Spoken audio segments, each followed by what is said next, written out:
बाळासाहेबांनी उल्लेख केला, काही लोकांनी घड्याळाची टिकटिक बंद पडेल असं भाकीत केलं. करू नये. ज्यांनी घड्याळाची टिकटिक बंद पडेल असं भाकीत केलं होतं त्यांना बंद पाडून मी लोकसभेत गेलो होतो, हे तुम्ही विसरला नाही. त्याच्यामुळे अशा माणसाने अशा पद्धतीची भाषा करावी ते त्यांना तर शोभणारी आहे. दादा जाऊन नेमके 8 दिवस झाले होते.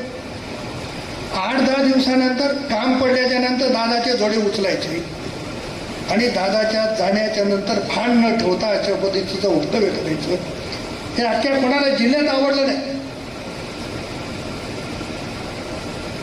पण घड्याळीची टिकटिक बंद करणारा आणखी या महाराष्ट्रात पैदा झाला नाही, नांदेडमध्ये तर नाहीच नाही. त्याच्यामुळे त्यांचं स्वप्न काय आहे? अरे समय समय की बात है, तुमको भी समय देख के चलना पड़ता है. तुम्हारे हाथ में घड़ी नहीं तो तुम चल नहीं सकते, ऐसी कंडिशन है.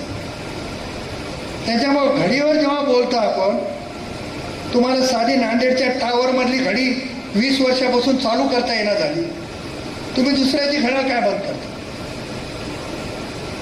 त्याच्यामुळं अशा वक्तव्य करणाऱ्याला राष्ट्रवादी काँग्रेसच्या कार्यकर्त्यांनी फार किंमत द्यायची गरज नाही, फार त्याच्यावर चर्चाही करायची गरज नाही.